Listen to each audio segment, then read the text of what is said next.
Aristotle proposes that in order to flourish, we need to act in accordance with the virtues or excellences. And so how do we do that, right? What's the rule? Actually, he didn't give us a rule. Instead, he gave us a way of thinking about it. So he did come up with a kind of list of virtues, of excellences, but there's no clear rule about what each of those are.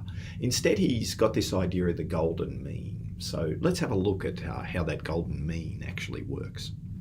So as we've said, Aristotle doesn't provide any specific rules. He has the doctrine of the mean. Sometimes you'll see it referred to as the golden mean. And mean is like here from statistics, we know that the mean means average. That's the meaning of the word. That's how we interpret mean in this context, the golden average. So according to the doctrine of the mean, each virtue or excellence represents an emotional response in a particular area that's intermediate between two extremes. Okay, so what he's saying is there are two extremes. There's a vice here and a vice here, and the golden mean is in the middle, and that is acting virtuously.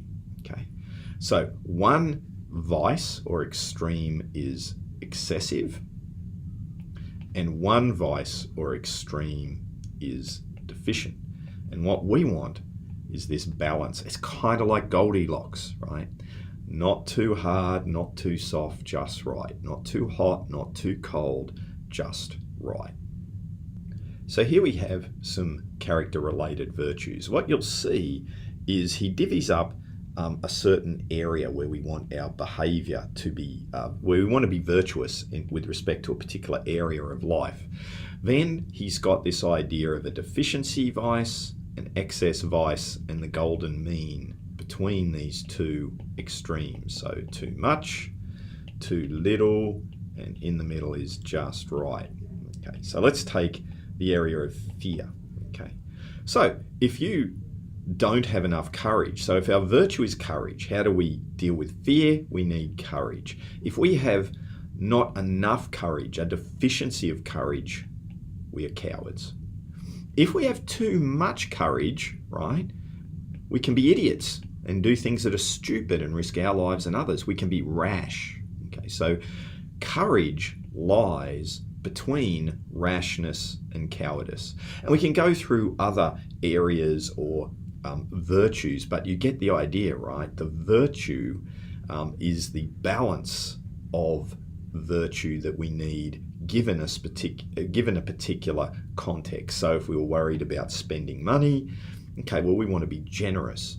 Generous is not being stingy where we don't spend enough, but also not so much that we just waste money, dissoluteness. Don't worry too much about how kind of bizarre these words sound. That's just a bit of the vocabulary. And part of business is learning a vocabulary when you have to deal with a certain industry or topic, etc. So if you're in any doubt, just look up a word, see what exactly it means. But in actual fact, dissoluteness here just means you spend too much, right? You waste your money.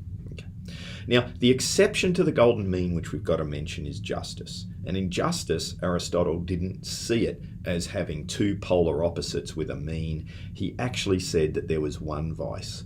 So justice, or giving everyone what is their due, was the opposite of acquisitiveness, which is where you just try and get everything for yourself. Okay, so that's the exception to his golden rule. Golden mean.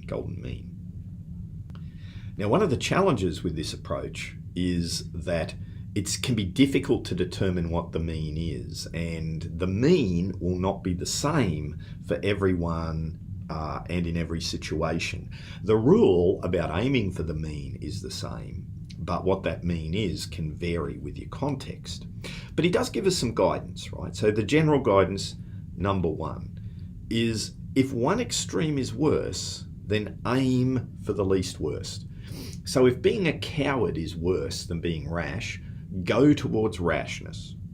Number two, consider your own tendencies and inclinations. Okay, so again, if we use that the virtue of courage, if you tend to rush in and jump in about everything, well then think about dialing that back a bit. Not being a coward, but dialing back that push to rashness that you have.